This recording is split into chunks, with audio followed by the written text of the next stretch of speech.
अस्सलाम वालेकुम and welcome to our channel. जैसा कि सोशल मीडिया इस वक्त दुनिया में सबसे ज़्यादा इस्तेमाल होने वाली एक चीज़ बन गई है और इसमें बच्चा क्या, बड़ा क्या, बुजुर्ग क्या, हर कोई ही इसके जादू के अंदर मुब्तला है। लेकिन रिसेंटली ऑस्ट्रेलिया ने एक कानून पास किया 2024 के अंदर और उसमें उन्होंने पाबंदी लगा दी सोशल मीडिया यूज़ का 16 साल से कम उम्र बच्चों के लिए। अब इसमें सबसे अहम बात ये है कि क्या सोशल मीडिया जो है वो बच्चों के लिए इतना खतरनाक है कि उसके लिए पाबंदी लगाने की जरूरत पड़ गई है। और इसके अंदर बड़ी-बड़ी जो साइट्स हैं, जो सोशल मीडिया एप्स हैं, जिसमें फेसबुक, मेटा के जितने भी हैं, फेसबुक, इंस्टाग्राम या इसी तरह थ्रेड है, टिकटॉक, यूट्यूब और इसी तरह की जो बड़ी-बड़ी ऑर्गेनाइजेशन है, जो बड़ी-बड़ी एप्स हैं सोशल मीडिया ऐप, उन सब को भी नोटिसेस जारी कर दिए गए हैं कि वो एज को वेरीफाई करें और सिर्फ 16 साल से बड़े लोग ही इन सोशल मीडिया ऐप्स को यूज कर सकते हैं। सवाल ये है कि सोशल मीडिया क्या बच्चों के लिए इतना ही ज्यादा खतरनाक है कि इतना ही सख्त इकदाम करने की जरूरत पड़ गई ऑस्ट्रेलियन गवर्नमेंट को? तो आइए जानते हैं इस पूरी कंप्लीट स्टोरी को इस वीडियो के अंदर। ऑस्ट्रेलिया ने 2014 में एक एक्ट पास किया। उस एक्ट का नाम है ऑनलाइन सेफ्टी अमेंडमेंट, जिसकी अब इम्प्लीमेंटेशन इसी साल दिसंबर में शुरू हो जाएगी, जिसमें उन्होंने जितनी भी सोशल मीडिया बड़ी बड़ी कंपनियां हैं, जिस तरह मेटा है, इसी तरह स्नैपचैट है या फिर टिकटॉक है, उन सब को नोटिस जारी किए हैं कि वो 16 साल से कम उम्र के जितने भी अकाउंट्स चल रहे हैं उन सब को जो है वो खत्म कर दें। अगर वो उस जो अमेंडमेंट है और जो कानून ऑस्ट्रेलिया के अंदर लाया गया है, अगर वो उसके साथ नहीं अलाइन करेंगे तो तकरीबन 50 मिलियन ऑस्ट्रेलियन डॉलर उनको जुर्माना देना पड़ेगा। अब चूंकि नोटिस चले गए हैं तो इन तमाम कंपनियों ने अब तक लाखों अकाउंट्स खसूसन ऑस्ट्रेलिया के अंदर इस चीज को नाफिज करते हुए बंद करना शुरू भी कर दिए हैं। अब ऑस्ट्रेलिया ऐसा कर क्यों रहा है? तो ऑस्ट्रेलिया के अंदर एक रिसर्च हुई है जिससे ये पता चला है कि सोशल मीडिया का यूज जब कम उम्र के अंदर किया जाता है तो उससे एंजाइटी और डिप्रेशन के जो होने के चांसेस हैं वो बढ़ जाते हैं। इसके साथ साथ चूंकि ये एक एडोलेसेंस एज होती है और बॉडी जो है बॉडी के अंदर ग्रोथ हो रही होती है, तो बच्चों का जो आपस में एक मवाजना शुरू हो जाता है और खास तौर पे बॉडी इमेज को लेके बच्चों के अंदर एक काइंड ऑफ स्ट्रेस और एंजाइटी डेवलप हो जाती है, जो उनके लिए नुकसानदेह है। और हुकूमत ये कहती है कि चूंकि सोशल मीडिया का जो यूज है इस पर्टिकुलर एज ग्रुप के अंदर, ये उन बच्चों की जहनी सलाहियत से बहुत ज्यादा है, तो इस वजह से ये बच्चे कॉन्टिन्यूअस एक एंजाइटी और स्ट्रेस की सिचुएशन में रहते हैं।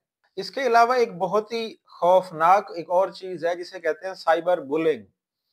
आप लोग जानते हैं कि बुलिंग में होता क्या है कि किसी भी बच्चे को उसको मुख्तलिफ गलत नामों के साथ पुकारा जाता है या उसको हकीर दिखाया जाता है, इंफीरियर उसको करने की कोशिश की जाती है या उसको जो है वो तंग किया जाता है, हरास किया जाता है।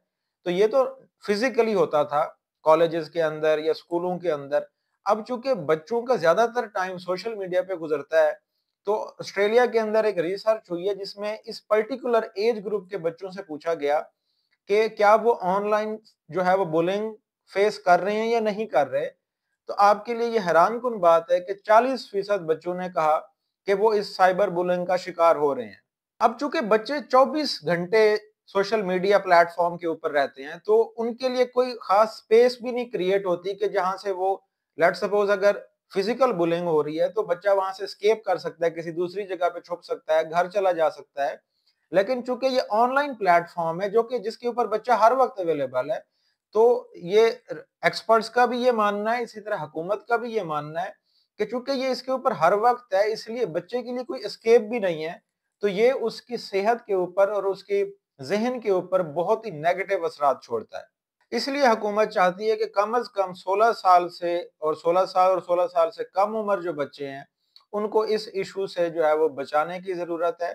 इसीलिए स्टेट के लेवल के ऊपर इस इनिशिएटिव को लिया गया कि इसको इम्प्लीमेंट कर दिया जाए, ताकि इस एज ग्रुप के जो बच्चे हैं वो इस इन जितने भी प्लेटफॉर्म है सोशल मीडिया, इनके ऊपर अपना अकाउंट ना बना सकें। अब चूंकि ये एज ग्रुप जो है वो एक लर्निंग एज ग्रुप होता है और इसके अंदर बच्चा जो है वो एक नासमझ उसकी सिचुएशन होती है।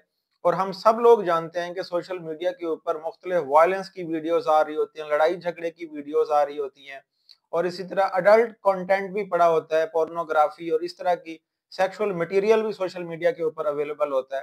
خاص طور پہ اگر سیلف ہارم کی چیزیں میں بتاؤں، وہ اگر بچہ دیکھتا ہے تو اس سے اس کے ذہن کے اوپر اس کے اثرات ہو سکتے ہیں۔ تو اس پرٹیکولر ایج گروپ کے اندر گورنمنٹ نے یہ سوچا کہ ان کا اس پلیٹ فارم کے اوپر نہ ہونا زیادہ بہتر ہے۔ اب چونکہ سوشل میڈیا ایک ایڈکٹیو چیز ہے جس کی بچوں کو عادت لگ جاتی ہے، اور یہ نہ صرف بچوں کو، یہ ایک ہر طرح کے ایج گروپ کے ساتھ یہ ایشو ہے کہ وہ ان پلیٹ فارم کے ایڈکٹیو ہو جاتے ہیں۔ جس طرح اگر میں سنیپ چیٹ کی بات کروں تو وہاں پہ سنیپس بھیجنا اور اس طرح کے جو کمنٹس دیکھنا اور اس طرح کے جو ایشوز کے اندر بچے جو ہے وہ انڈلج ہو جاتے ہیں۔ تو ریسرچ یہ بتاتی ہے کہ اس سے بچوں کی ایک تو نیند بہت زیادہ متاثر ہوتی ہے۔ اب چونکہ یہ گروئنگ ایج ہے، آپ نے اس بات کو سمجھنا ہے، اس پرٹیکولر ایج گروپ کے اندر ان کو پوری نیند چاہیے، اور ایک اڈلٹ سے اس ایج گروپ کے اندر زیادہ نیند کی ضرورت ہوتی ہے۔ تو اس ایج میں ان کی نہ تو نیند پوری ہو رہی ہوتی ہے سوشل میڈیا کی وجہ سے، ان کا پڑھائی سے فوکس چلا جاتا ہے، اور سب سے اہم بات کہ یہ ایج گروپ ہوتی ہے لرننگ کی، ٹو سوشلائز، لوگوں سے ملنے کی، انڈرسٹینڈ کرنے کی انوائرمنٹ کی۔ تو سوشل میڈیا کی وجہ سے بچے جو ہے وہ اکیلا پن کا شکار ہو جاتے ہیں، ہر وقت اپنے موبائل فون کے ساتھ ان کا وقت گزرتا ہے۔ تو اس کے ساتھ ساتھ ان کی فزیکل ایکٹیویٹی چونکہ بہت زیادہ ضروری ہے ان کی گروتھ کے لیے، وہ بھی اس سے ایفیکٹ ہوتی ہے۔ آخر میں چونکہ یہ ایشو گلوبلی پوری دنیا اس چیز کو فیس کر رہی ہے، اور اس میں پاکستان بھی شامل ہے۔ پاکستان میں بھی جو خاص طور پہ یہ ویڈیو، خاص طور پہ اگر پیرنٹس اس چیز کو دیکھ رہے ہیں تو وہ خود فوکس کریں کہ کتنا اس موبائل فون یا سوشل میڈیا کا یوز کتنا ان کے بچوں نے کرنا ہے، اور اس سے ان کی پڑھائی کے اوپر اور ان کی باقی فزیکل ایکٹیویٹی کے اوپر، سوشلائزیشن کے اوپر کیا اثرات پڑ رہے ہیں۔ چونکہ یہ ایک کنسرن تو ضرور ہے، اور اس کا جو ہے وہ انسان کی ذہن کے اوپر ایک بہت بڑا اثر بھی پڑ رہا ہے۔ تو اس میں ہمارے لیے دیکھیں، اب اگر ایک کنٹری جو کہ ڈیولپ نیشن ہے وہ لیجسلیشن تک آ گیا ہے، تو آپ انڈرسٹینڈ کر سکتے ہیں یہ کتنا بڑا ایشو ہے کہ انہوں نے ایک قانون بنا دی ہے۔ اب اس میں آخر میں ہمیں دیکھنا یہ ہوگا کہ چونکہ یہ ایکٹ تو بن گیا، اور جو سوشل میڈیا کمپنیز ہیں انہوں نے بھی عمل درآمد اس کے اوپر شروع کر دیا ہے۔ کچھ لوگوں کا خیال ہے کہ اس کو امپلیمنٹ کرنا جو ہے وہ مشکل ہوگا، لیکن اگر یہ چیز امپلیمنٹ ہو جاتی ہے تو اس کے جو اثرات ہیں خاص طور پہ بچوں کی صحت کے اوپر، وہ پازیٹیو ہوں گے۔ اور میں امید کرتا ہوں کہ ہمارے جیسے معاشرے کے اندر بھی اس چیز کی فکر انڈیویجول لیول کے اوپر ہونی چاہیے۔ ہماری گورنمنٹس اتنی مضبوط نہیں ہے چونکہ ہمارے اور بڑے ایشوز ہیں، تو ہمیں پیرنٹس کے لیول کے اوپر اس چیز کو جو ہے وہ دیکھنے کی ضرورت ہے، اور یہ پیرنٹنگ کے اندر یہ ضرور دیکھنے کی ضرورت ہے کہ بچوں کا سوشل میڈیا کے اوپر کتنا وقت گزر رہا ہے، اور کس طرح کا کنٹینٹ جو ہے وہ دیکھ رہے ہیں، کن لوگوں سے وہ بات کر رہے ہیں۔ چونکہ یہ اب ایشو جو ہے بہت بڑا ہے، ہراسمنٹ کا، جو سائبر بولنگ کا ایشو ہے۔ ریسنٹلی انڈیا کے اندر بھی ایک بہت بڑے ایکٹر اکشے کمار نے بتایا کہ ان کی بیٹی کو جو ہے وہ ہراس کیا جا رہا تھا اس سوشل میڈیا کے ذریعے۔ تو یہ ایک بہت بڑا چیلنج بنتا جا رہا ہے۔ امید ہے آج کی ویڈیو آپ کو ضرور پسند آئے گی۔ Thank you so much.